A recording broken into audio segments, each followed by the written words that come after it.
Wire Sports coming live and direct.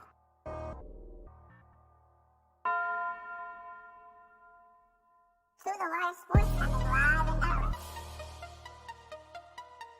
Snatching his phone away with that side eye, man, that was savage. He is not playing around. He later tweeted, writing, quote, To the Wire Sports coming live and direct.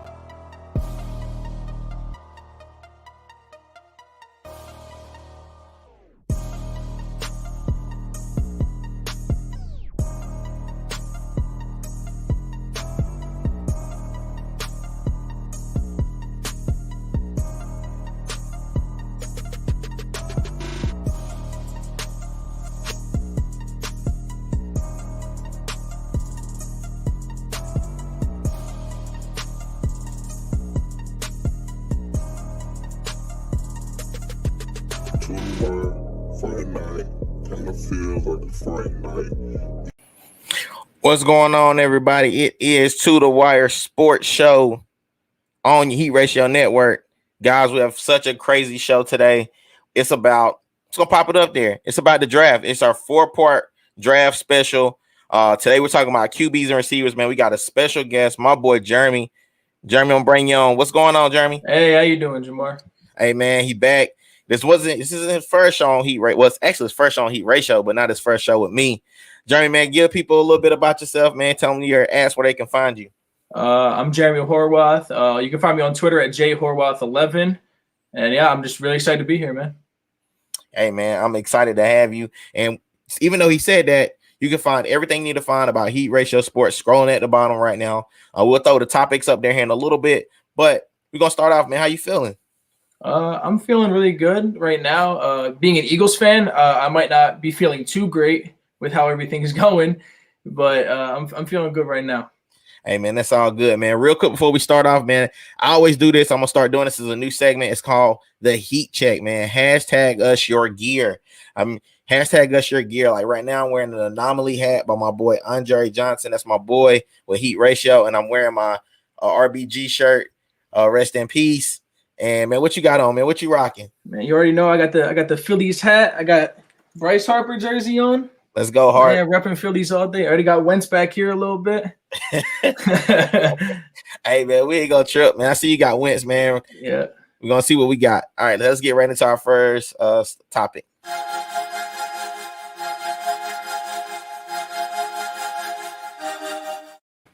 Man, we're going to call this our second and go because the whole episode is about draft picks. So we're just going to get right into it. All right, man. So there's been a lot of talk about the quarterbacks, man.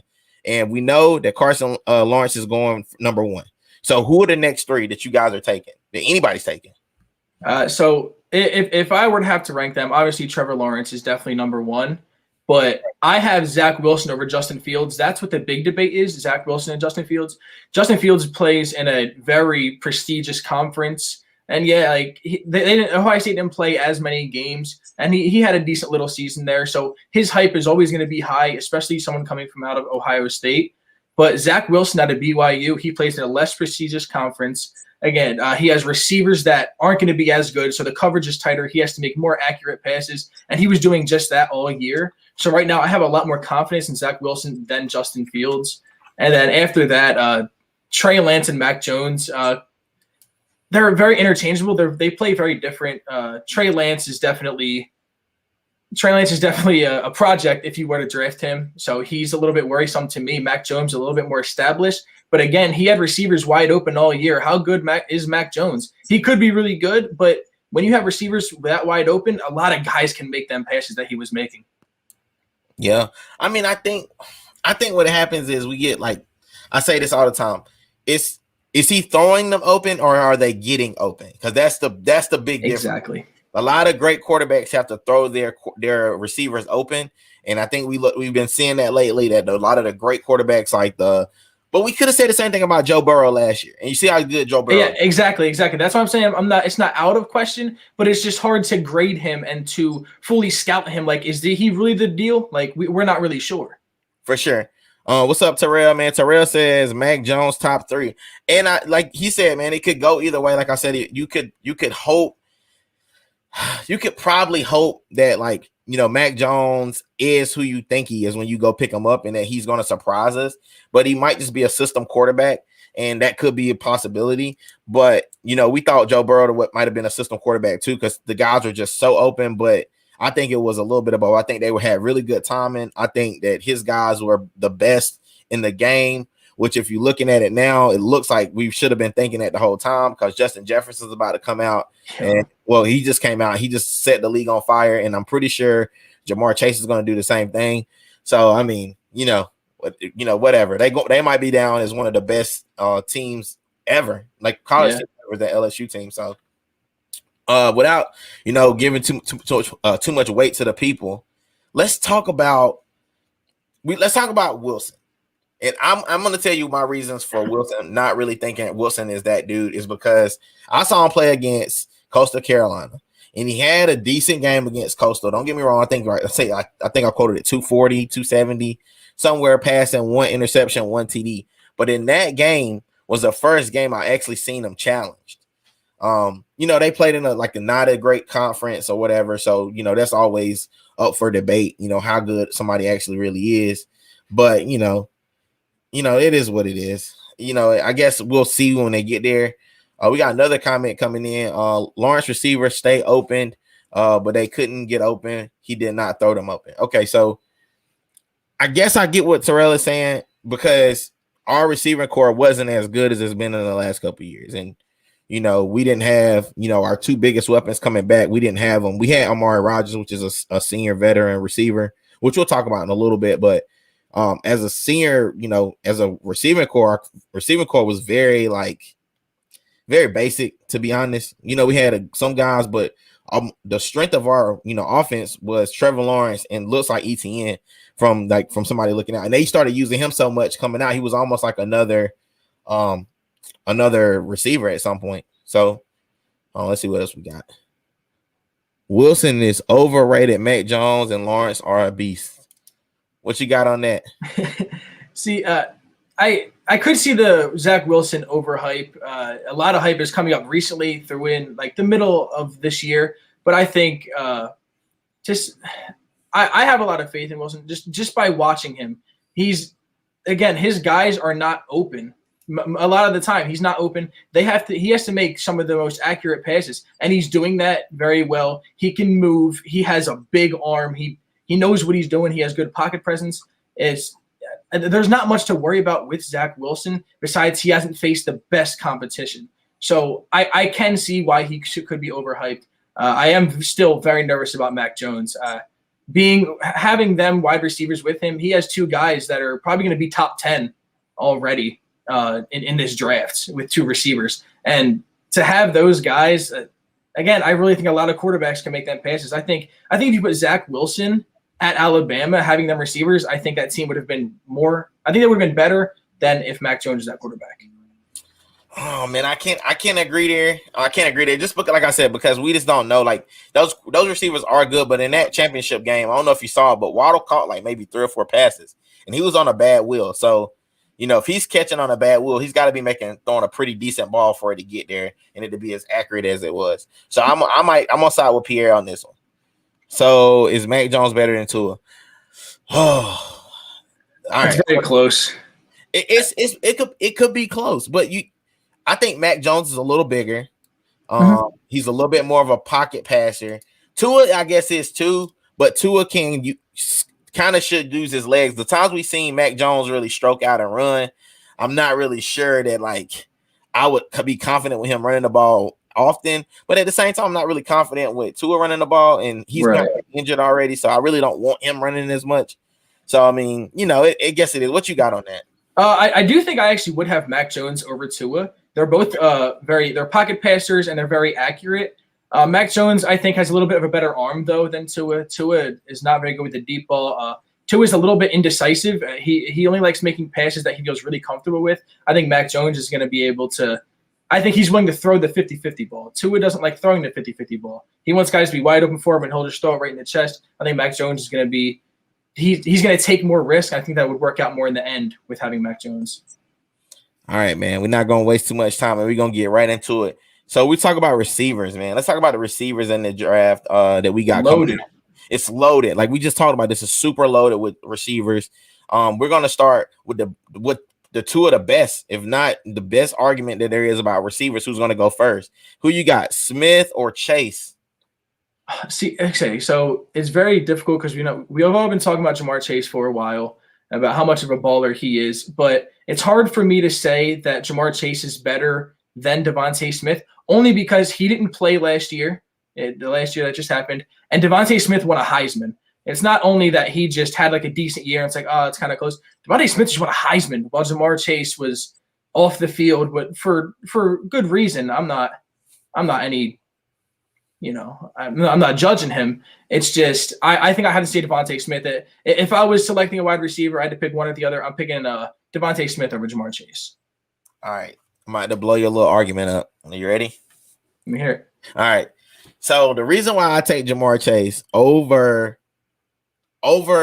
Smith is for multiple reasons. One, Jamar Chase is bigger. Like definitely has the size. He has the size. He's physical. They might be the same height, but one is super small and like thin, and he's kind of wiry. And people have said he's kind of like Jerry Rice, which I guess I can kind of get, or like a Randy Moss, because Randy Moss was really skinny coming in too. But I think the difference between Jamar Chase was Devontae Smith last year. The year he, he was him. So like now definitely. It's like we're kind of a victim of the moment, in which what we take, we take what we see recently and we use that as the motivation of why we pick what we pick. But in the same time, somebody said Smith is like Marvin Harrison. Torres said Smith is like Marvin Harrison. And I can see that comparison, but I think that Jamar Chase is he reminds me of like a more physical guy, like almost like a Terrell Owens, like a real physical. He can still get away from if you let him get some speed on you, or like a DK Metcalf.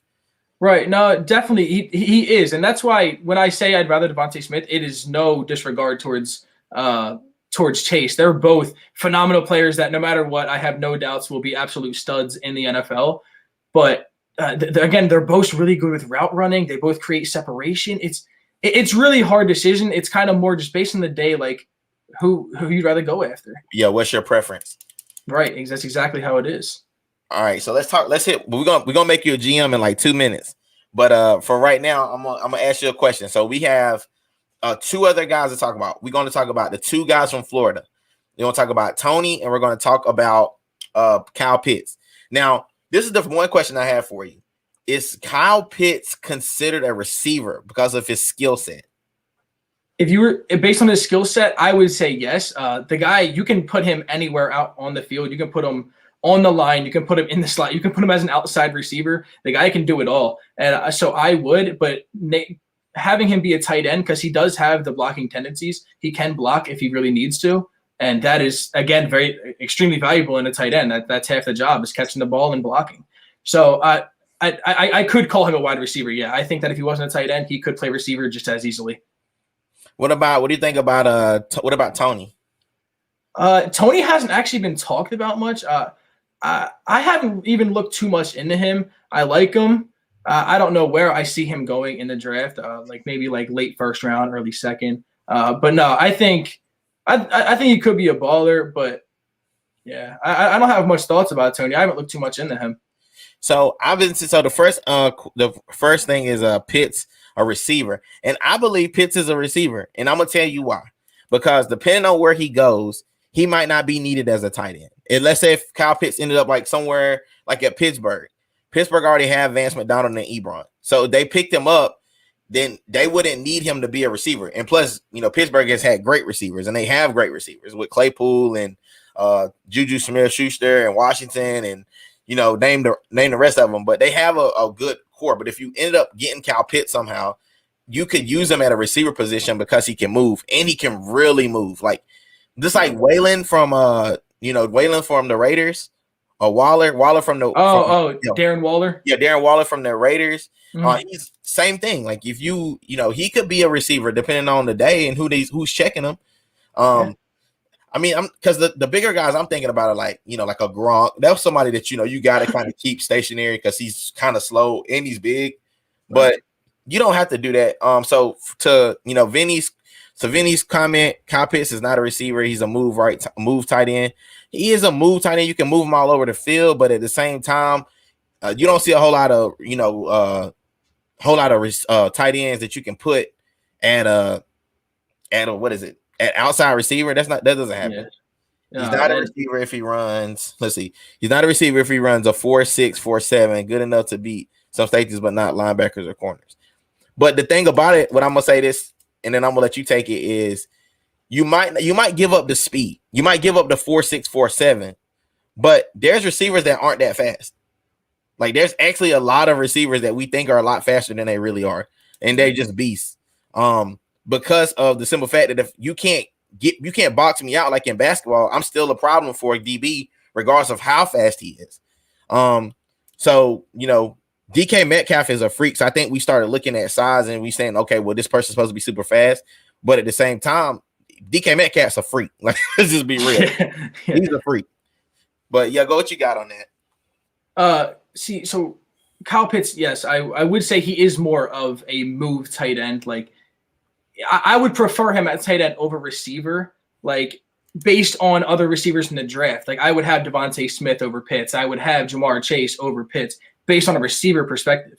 But as a team that needs a tight end, and if you don't have a lot of weapons, he can play receiver. I don't think there's any doubt about that. I think he can go up against some really good corners. He's going to be able to beat safeties. He's going to be able to beat linebackers, and he can beat some corners. A lot of the time, he's going to be able to go up and just go for the ball. And there is even some corners that are just that slow. And you can catch them off guard with a play calling, just putting Kyle Pitts on the outside. Defensive coordinator doesn't pick it up, and you have one of them smaller corners out there that Kyle Pitts can just body.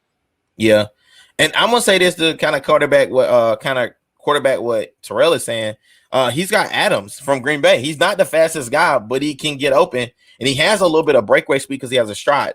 The same thing that you can say about Alshon Jeffrey, and I know you guys know him pretty well, that guy Alshon.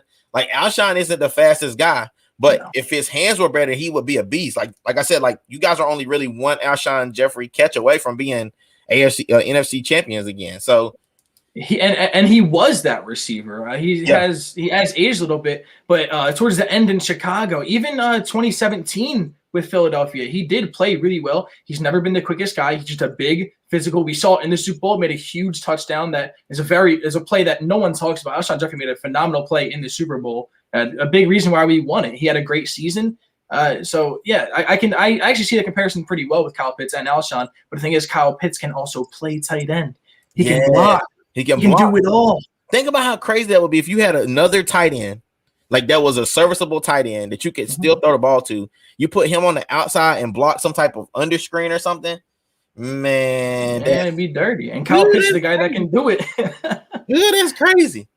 I mean, so now I'm gonna segue. Now you're a GM. I need you to put your GM hat on, get ready to be a GM.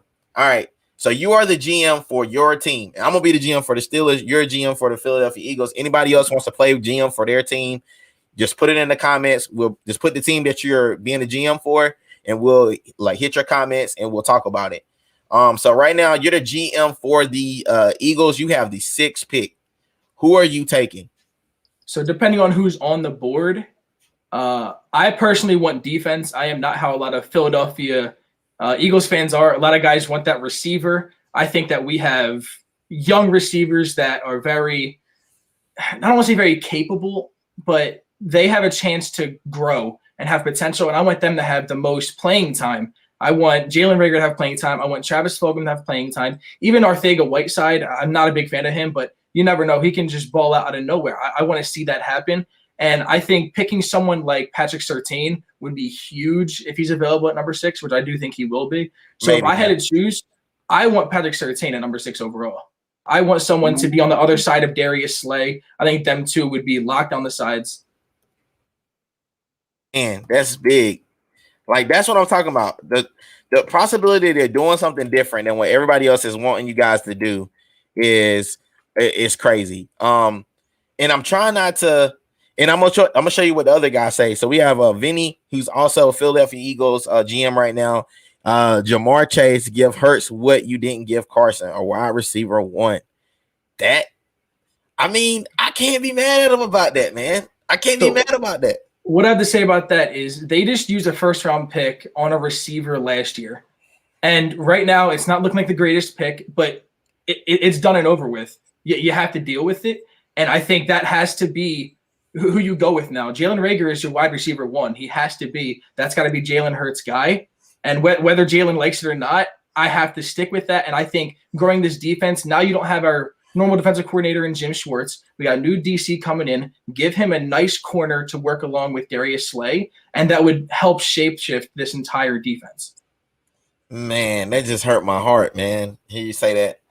Oh man, I honestly think I agree with Vinny. I think you take Jamar Chase. I think you don't go with Smith. Only because, like I said, the Smith has a size thing, and the NFL is a lot more physical. So if those guys, if he's going across the middle, and those linebackers are a lot smarter than they are in college, and they start hitting him, he's really frail. So, when he starts getting hit, I don't want him to like start falling apart and turn into the 10-man. And I do believe that Reagor is a serviceable wide receiver 2 or 3. I just do. I think because of his speed, he could be a problem if they have somebody else to focus on. Maybe you Fulgham up the speed because maybe Fulgham's your wide receiver 2. Or Alshon, depending if he's still there. Alshon's actually he's getting cut. Oh, okay. Well, he got cut, yeah. So I mean, you don't. So really, you got Fulgham, Greg Ward.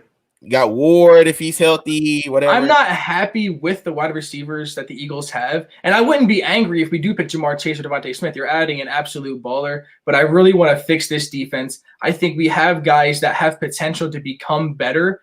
But right now, I think you need to address this defense. Secondary has been struggling for years now, for years. We need to finally just be like, okay, fine, pick our corner, have our corner for the future.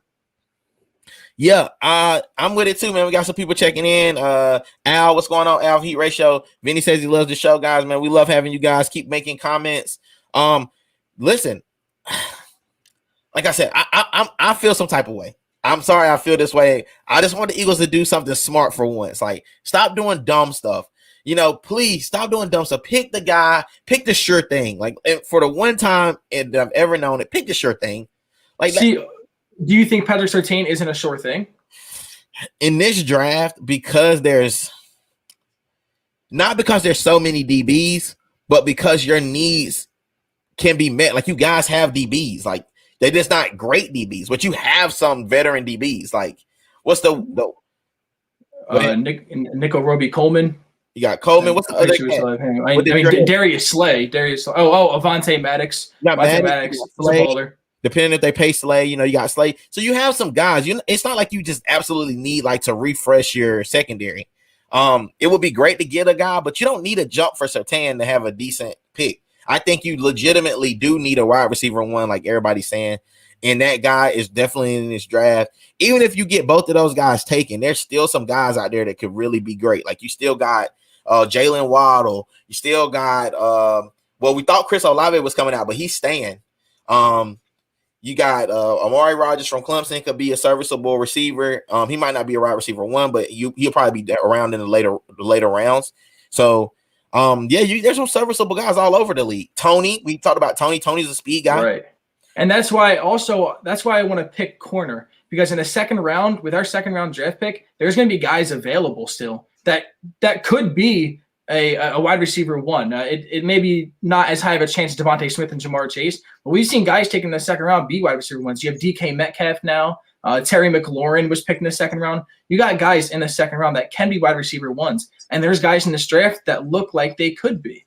And I think some guys I see like Tamorian Terry. Yeah, he's an absolute baller. Amon-Ra St. Brown, I've been big on for a while now. So I think if you can get them guys in the second round, which is more than likely, I think getting that corner in the first round would be very beneficial, because what corner are you going to get in the second round that's going to be as much as a difference maker?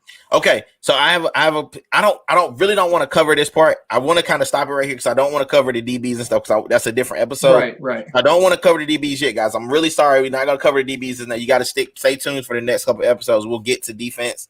But just because I asked the question about who we're going to take, and since I'm the Steelers GM, I know this is a made up world. This will never actually happen. I know it won't happen. But if there was some way that we could Barmore from Alabama could fall to us. He's a defensive tackle out of Alabama. He is a beast. I would love to get him. He's huge. I know that he would make a difference because we were losing so much defensively with the Steelers. I know everybody's saying, "Oh, we need somebody for Big Ben." I get it. We do need somebody for Big Ben, but we just went and picked up that bum from Washington. I don't know why we grabbed him. The one that can't walk and chew bubblegum at the same time, but we went and grabbed him, and now we're stuck with him for at least a year. So, I mean, if this is gonna be a fallback year, we might as well make the defense stout. So as a Steelers GM, I want to go defense heavy, and we don't really need. There was another guy, Wade out of Ohio State. He just got torched against Devontae Smith last year in the college football playoffs. So I don't think I want to take him anymore. So I'm going to stick with if I could get a Barmore, I would do it. And somebody said that we need ETN. The Steelers need ETN. And Vinny, you're right. I believe that we do need ETN, but I don't think ETN is going to be there by the time we get our draft pick. I think because he's in there there's so many running backs. But we'll talk about running backs. Next episode is actually running backs. So we'll talk about ETN. We'll talk about all the different running backs, Najee Harris. And there's so many. I don't even want to go through all of them because I don't want to take too much from next episode. But just know that there's a lot of running backs that, if we don't get ETN, we'll probably still be good. Let's see. Somebody saying you're right that there are guys in a second, but we're trusting Howie way too much. Yeah, I believe you're right. I think he's spot on. What you think? To be fair, I'm the GM now.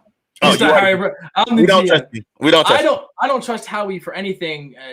I could see Howie making some dumb decisions with the 6th overall pick just based on a lot of different things. I wouldn't be surprised if Howie does mess up every single pick this year. But if I'm the GM, that's what I'm doing. Okay, I get it. I feel you. I like the way you went. I like the way you did that. Let's see what we got here. Boom. All right. So we got to the point where we're gonna start getting active, man. Who is your sleeper in the draft as far as quarterback and receiver? You get to pick one of each. Okay, so if I were to pick a quarterback sleeper, I don't know if it's really called Zach Wilson. I think he's gonna be a lot better, even more than other guys are saying. Like, he's getting overhyped. I think he's going to be even better. Like, I think Zach Wilson is going to be an absolute sleeper. I don't think he's up to the Trevor Lawrence level. So I'm not going to say that because Trevor Lawrence is just different. He's a whole different breed. So we're not even going to talk about him, but I think he can just do – I think Zach Wilson is going to be really good in this NFL. And with a wide receiver, again, my sleeper is going to be Amon-Ra St. Brown out of USC. That man is an absolute stud. I love watching highlights of him. I think he's going to be really well in the NFL, and the fact he's only going to be in the second round, it just shows how stacked that this entire draft class is, that you're going to have someone like Amon-Ra St. Brown maybe go second round when all these other guys are going to pick top 10. It's great. So I think Amon-Ra St. Brown is going to be really good, and Zach Wilson, they're going to be my two sleepers. Somebody said Bateman. Bateman's a stud. I love Bateman. Is a stud. He is a stud. I got to give you Bateman. Bateman is. I saw you mention him earlier, but I was waiting until we got to this part as a sleeper. All right, here we go. I'm about to hit you with my stuff, man. This is my. I want to hear it. So my sleeper for quarterback is none other. Well, I got two. I got Kyle Trask from Florida and Kellen Mond from Texas A&M. I think they're not being talked about. I think that not only are they not being talked about, I think that they've been, pretty much crapped on.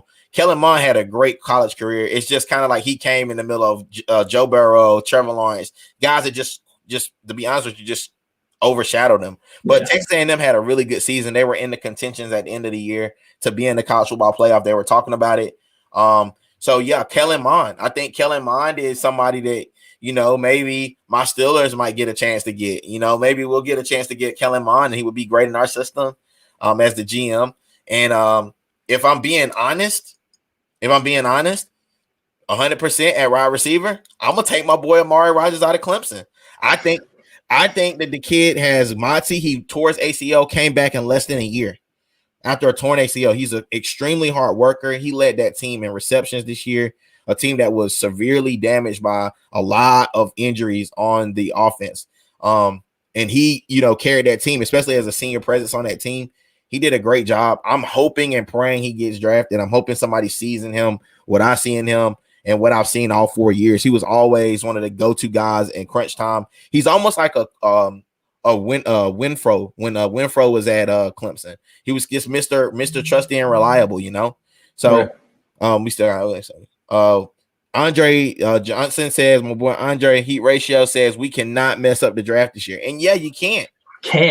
You can't afford to. If you mess up the draft this year, then your hopes and dreams are over. They're just, it's like gonna be like people go to Philly for their dreams to die. That's what it's gonna be. Yeah. Zach Wilson is definitely a sleeper. I think he's more athletic than Trevor and more mobile than Trevor. What? Oof. I used to like you, Andre. Now we can't be friends. I love Zach Wilson, but I don't know if I can go to that level. I don't know if you mean that you'd have Zach Wilson over Trevor Lawrence. They both have phenomenal skill sets, but I'm definitely going to take Trevor over Zach. Listen, I don't take nobody over Trevor. I don't take nobody. Trevor's the guy. We got Notre Dame quarterback. Oh, you mean Ian Book? Ian Book. That's who you talking about? Ian Book. Ian Book, is all right. He got some moxie. He'll probably be a serviceable backup for somebody, and maybe, hopefully he'll get a shot if somebody gets hurt. I just don't know. I just don't like him enough. He was a senior, and, Clemson still came back that same time and treated him like he was a nobody. So I don't know. Maybe he hurt his stock. Maybe he'll get in. I don't know. It's too many guys. I think if you're looking at him at the bottom of the list, he's not even over Trask or my boy Kellen Mond. So I'm taking. We didn't even talk about your boy though. We didn't talk about North Dakota. Oh, Trey Lance. Lance. Please don't call him my boy. That's your boy, man. No disrespect towards Trey Lance. I think he could be a very good player, but he is a huge project. I don't want that in Philly, especially if he came from the same college that Carson Wentz did. We'd go through the same dilemma that happened just last year. I don't want to go through that again. And he didn't play at all last year. I think it was 22 college games he's only played. So most of the highlights you're going to see are on YouTube. To find Trey Lance, you have to find him on YouTube, not any on mainstream. He could be really good, but I can't see. He's going to go probably top 10, but I don't think he really should. Why? Like, why are we doing this? Why are we following the same blueprint and expecting different results from these guys? He has a lot of potential, but it's going to be a piece of work. Okay, so he says, I'm thinking Wilson's game translates well in NFL. I would take Trevor over him, but I'm just saying he would do well. Yeah, I mean, he probably will do very well. Listen, I'm gonna be real with y'all. In my heart of hearts, and just being honest with myself, I know that there's gonna be a quarterback that we sleep on that's gonna be big because there's so many of them. And every time there's one of these really heavy quarterback, draft prospect years, there's always a guy that either Mel Kiper misses or just doesn't like him. He doesn't put him in there. People don't talk about him, and then he just goes undrafted, or he goes as somebody's OTA quarterback, and then he blows them away. I think that can happen. Zach Wilson, I don't think will be that because we're already talking about him as being number 2. He can't. I don't really see him being a sleeper because I think he can either be overrated or he can be what they say he is. I don't think he can be a sleeper because too many people are talking about him. I can see what you mean there. And you had Kyle Trask as a sleeper, right? Yeah. He is projected to go in late rounds. I would actually agree with you with Kyle Trask. My college is Florida. I've always been a Florida guy. So I love Kyle Pitts. I love Kyle Trask. And I think he could be a sleeper. I think that he's going to start off as a backup. I don't think anyone's going to choose him as a franchise quarterback. But right. I think that this quarterback class is so loaded that you don't even realize that Kyle Trask is still there. And he could definitely be picked on late. Yeah, I don't know, man. I got a feeling in my bones. I get these little inklings. That's called like when I get my JD Oracle moment when I get something big. I just got a feeling that we're gonna be looking back at this video, and it's the 26th today or the 25th, whatever. 26th. Today's the 26th. We're gonna be looking back at the 26th, and we're gonna be saying JD told us that Kellen Mond and Kyle Trask are gonna have great years if they got an opportunity. OTAs are the best time to blow these guys away because we haven't seen these guys. They don't have a lot of film. And, some people are just hoping and praying that one of these quarterbacks goes down. And every year we're having a major quarterback injury. So one of these guys might get their chance.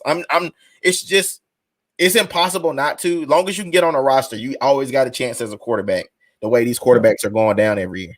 It happens every year. Every year it happens. The Colts fan, do y'all think it's on more mental or physical honesty? No jokes. We're pretty much they're banking on him. Listen, all right, I'm gonna take this and I'm gonna let you follow because I'm gonna give the sting and I know you're gonna be a little nicer to Carson Wentz. So I'm gonna me personally, I had a year or two being in Philly, and I lived here. My wife is a Philly fan, so I had to suffer through those years of watching him play the way he played.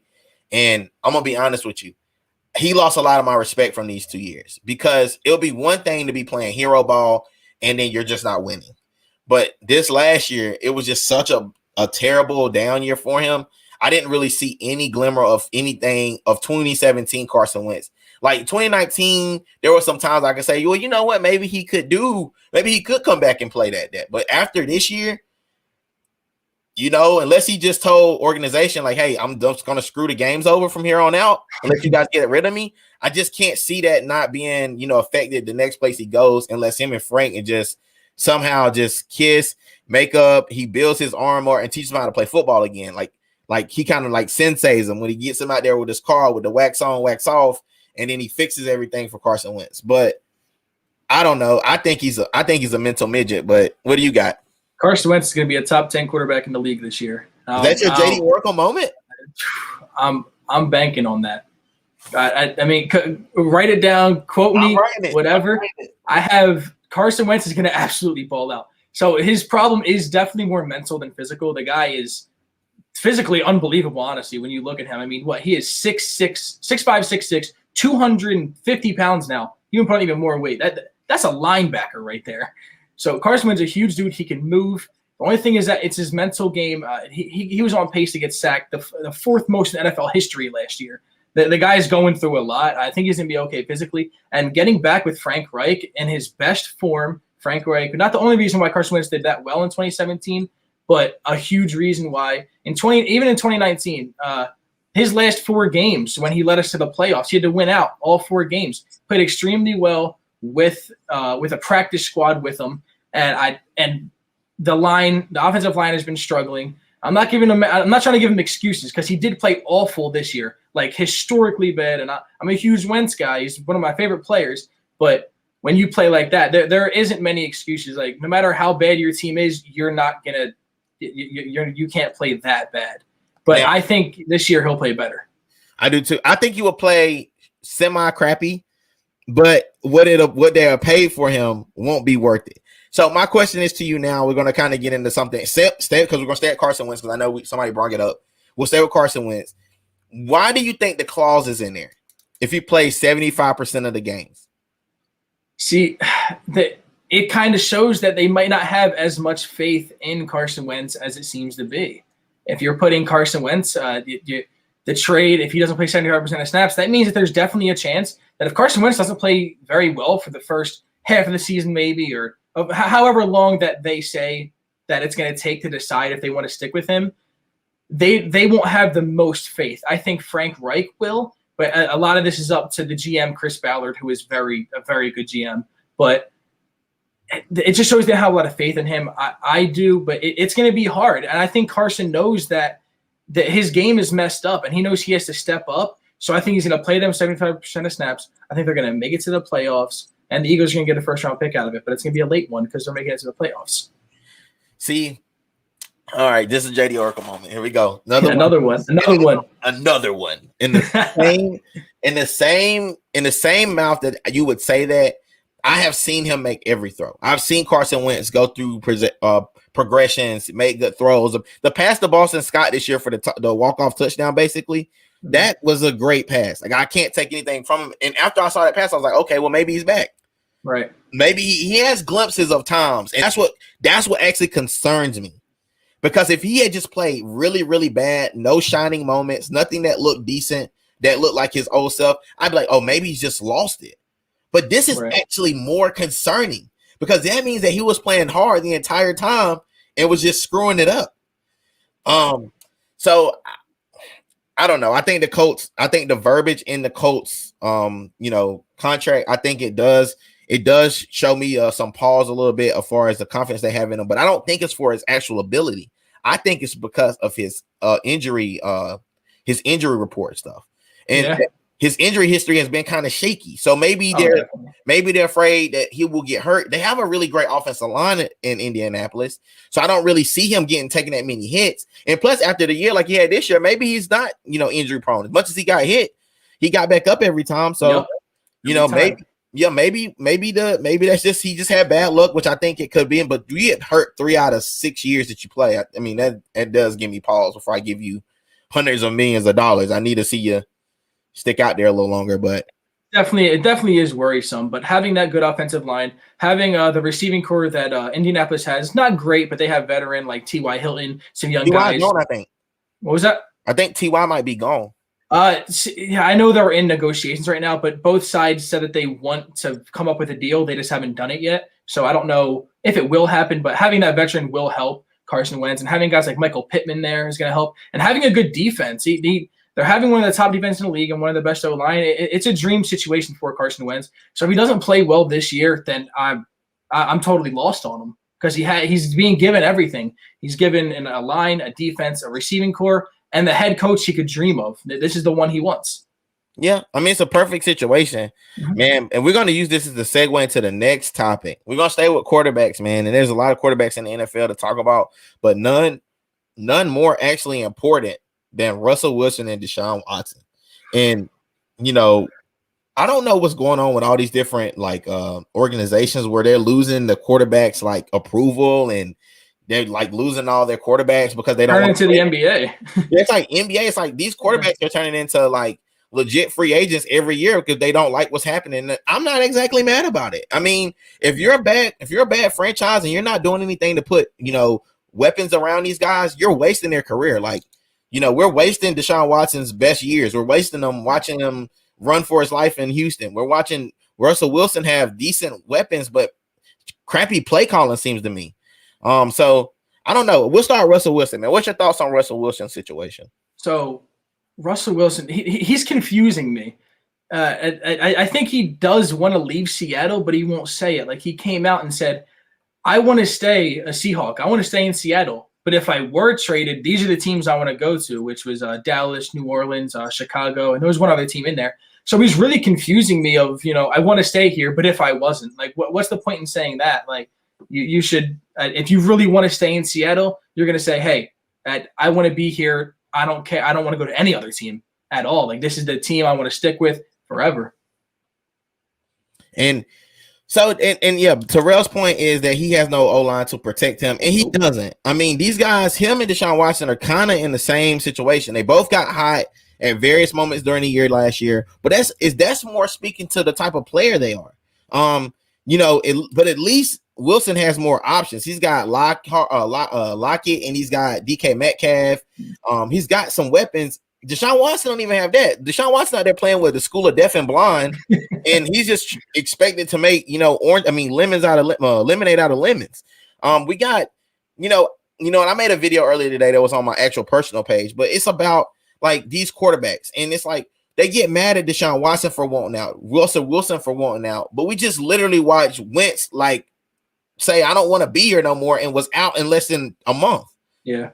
And we watching all these quarterbacks move around, but it's if they say something, they're not grateful. They make millions of dollars. They should shut up and play. And I'm not okay with that. No. I think that these guys, if you're out here running, if you got me running for my life, then I'm asking for freedom because I'm going to get hurt and you're going to waste my career. It's like if you have a normal job, if you have a job working 9 to 5 or any type of job, and you just don't like it and you want to leave. Why would you be judged on that? I would love to be a quarterback in the NFL, making that money and everything. But if I don't like my job, I'm gonna leave it. And I think that the quarterbacks they should have the same mindset. If they don't like it, they can go somewhere else, and other teams will take them gladly. Yeah, I mean, I'm with you, man. I think I know they get paid way more money than a person that works at McDonald's or your normal 9 to 5. But at the same time, at any given point, if I decide to leave, I should be able to. And I know people are saying, well, he'll be messed up if he sits out, but how would he? I mean, honestly, this is a game that you're only one hit away from being a bust.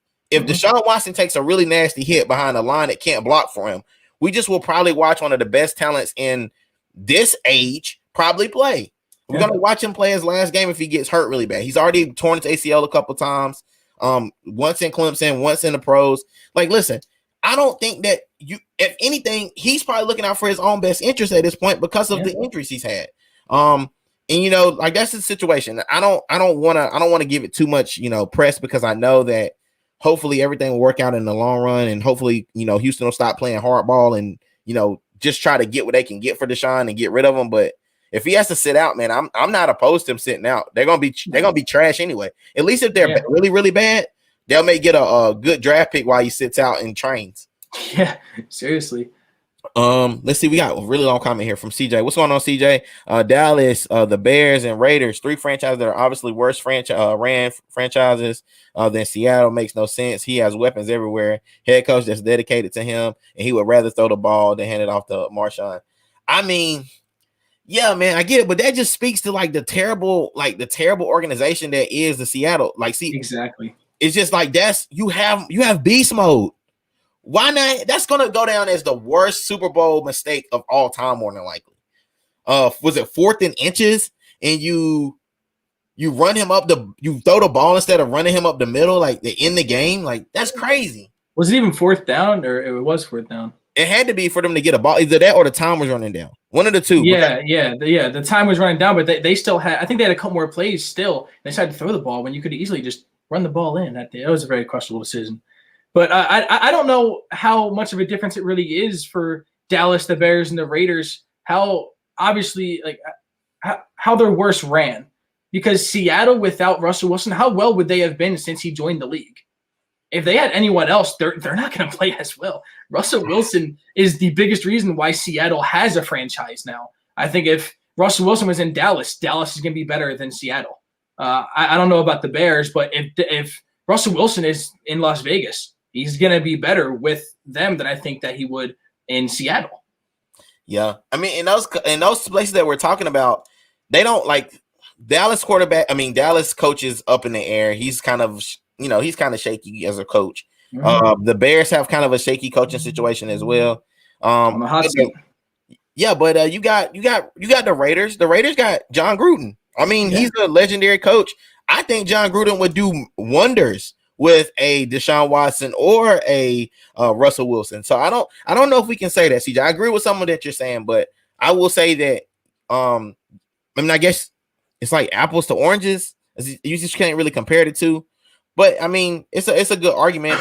If you guys have anything to say on CJ's comment, that would be really great to hear what you guys got to say about that one.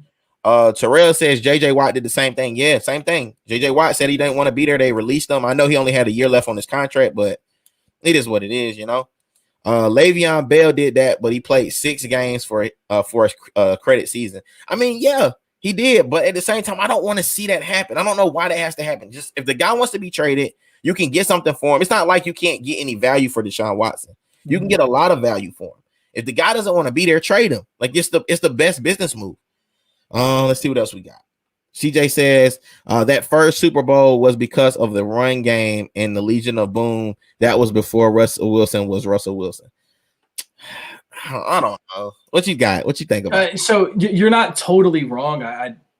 That first Super Bowl was a lot because of the run game. But then again, so if you look at since the Legion of Boom, 2015, I believe. So 2016 is when it was all Russell Wilson. Russell Wilson kept on having 9-win seasons, 10, 11, 12, 13-win seasons because it was Russell Wilson. That not a lot of quarterbacks are having that Seattle team and getting 9 to 13 wins. There's just not going to be a lot of guys that can do that. And that's why I think Russell Wilson is not much of a difference maker. I think that if he was in Las Vegas instead of Derek Carr, that team would be amazing. Having Henry Ruggs out there with Josh Jacobs, I think that would work a lot better than right now with Russell Wilson in Seattle. He doesn't know who his running back is each week because they all get hurt. He has a good receiving core. I'll give you that. They have DK and Tyler Lockett. Those are 2 huge receivers. But then no offensive line. Russell Wilson is just a phenomenal player, and I think he would just be better on a lot of different teams in Seattle. I don't think Seattle is as good as most people would see. Russell Wilson is the main reason why they're good. Most quarterbacks are not doing that well in Seattle. Yeah, I agree. I mean, I'm trying to look at it from an objective perspective, but yeah, I gotta agree with that. There's not really a person that I don't think could probably play better there. Swap QBs. I mean, QB swap. I guess it could be effective, Terrell. I mean, honestly, it would be a very interesting experiment for sure, if nothing else. To switch the two, Deshaun Watson and Russell Wilson, they both in similar situations, except I think honestly, the situation for Deshaun Watson would be better going to Seattle because he has Pete Carroll. But we don't really know what the new coach and the Texans are going to do, but that relationship is so beat up between Deshaun Watson and that organization that maybe it might be worth it to just switch them out if that was possible. I wouldn't be opposed to seeing what happens. Let's see. And the Texans will get picks to upgrade. I mean, yeah, I guess. I mean, I'm not opposed to it. Let's see here. All right, so I want to do something. I'm going to do something weird. I didn't think I was on this, but we have a little extra time here before the hour mark. And I said I was going to do this. So I'm saying that you're Deshaun Watson right now. All right, you're Deshaun Watson. You did not have DeAndre Hopkins traded away, but you've just been bad. You haven't had a line, but you've been bad, and you have the pick that they have this year. Make sure I can pull it up real quick. I know look what they got. I know they were supposed to have the third, but I know Miami has that now. Yeah, Miami has it now. So I don't know what pick they have, but you don't really have a whole lot of assets. Do you come back or do you still ask for the trade? With even though you have DeAndre Hopkins? I'm leaving regardless. A lot of the reason why is because the team is not going to be good. Even with DeAndre Hopkins, it's not going to be as good. I know they made playoffs together and everything, but that organization as a whole is just run awfully at GM, at the owner, at everyone in the front office. I have not heard one good thing about that front office. It's not someone that I would want to work for, and I sure as hell can't blame Deshaun Watson for not wanting to work there. Yeah, I'm down with it too. Well, Jeremy, man, we're gonna let you go, man. We're gonna get off here before the hour hits, man. Do you want to add anything before I let you go? I think I'm good. Just thanks for having me. Seriously, it's really been blessed. No problem, man. And again, you guys gotta go follow Jeremy give him your Twitter handle and stuff in your.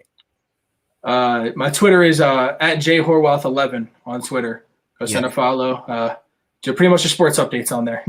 Yeah, making fun of things that other radio shows say. All right, man. Well, don't be making fun of what we say on the Heat Ratio. But... Of course not. All right, man. All right, man. What's good having you? We'll catch up soon. All right, man. All right, thanks, man. Yep. All right, guys. That was Jeremy Horwoth. For anybody that's checking, go check out his Twitter page. Go check out his Instagram. All of his stuff. We're gonna wrap up here. Just to let you guys know.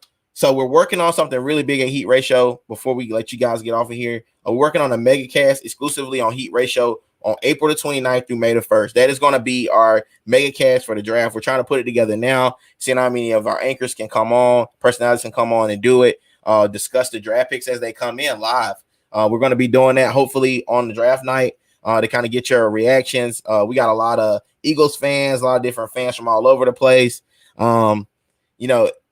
It is what it is. I know the hour is not long, but, there's not a whole lot, and I don't want to go too deep into it. Just to follow up, the next couple of weeks will be all draft prep. If you guys listen to my preview for the next 4 weeks, even though there's going to be March Madness going on, we're going to be trying to cover one or two positions that will be covered by the draft. So next week, we'll be doing running backs and DBs. So running backs, defensive backs. We're going to be trying to get it all in. And then after that episode, the last, which will be the third episode, will be all defensive and offensive line players. We're going to try to do it like that. And then last but not least, we're going to try to cover anybody that's a sleeper. We'll be breaking down all the sleepers of the draft, people that they're not talking about, situations that really could work out for somebody. We'll get the edge rushers in too. We'll cover them during defense. Maybe we'll do them during defensive backs. If we can get through it like we got through the quarterbacks and running receivers today, we'll probably try to cover some of those too. And guys, have your questions ready. If you guys want to fire off now. Get your questions ready. Send it to our Twitters. Let us know what's going on, how you guys feel. We'll be more than happy to break down anybody. We'll keep putting up the draft order, and maybe we'll do a mock draft that last episode, that fourth episode. We'll do a mock draft, getting you ready for the draft. The draft is on April 29th. We're going to try to continue to do it because there'll be not that much college going on, and we'll be kind of transitioning into the NFL draft and getting ready for any stuff that goes on with the NBA as well, NBA draft. So, man, that was it. You guys make sure you follow us at the Heat Ratio on our YouTube page. Please like the page, subscribe to the page. comment on the page. Then when you do all that, hit the bell so you can get your notifications when we come on and go live and all that good stuff. I'm also going to have more exclusive content this week. I'm going to make a really cool spoofy video of drafting, and maybe we'll make it funny. And we'll have a bunch of different camera angles and a bunch of different crazy camera guys. Maybe probably get Jeremy involved in it. And if anybody's interested in coming on the show, you're really interested in trying to get your feet wet, start off trying to make a name for yourself, let me know. We can bring you on as a guest host. I'll give you a shot. I don't want to stop anybody from getting anything. I want to promote everybody. I want everybody to promote the show, promote themselves. I want everybody to be safe, stay sound this whole week. Guys, please stay safe. If I don't know what everybody's doing, where everybody's at, but please stay safe in the middle of this pandemic. I know everybody thinks it's over, but please stay safe. That's the only thing you got. You only got your health. You only got one body. So everybody take care of it. Be kind to somebody. Be nice to somebody. Give somebody a hug. Say something nice to anybody you meet. All right. And we're going to finish it like that. Till next time. Deuces.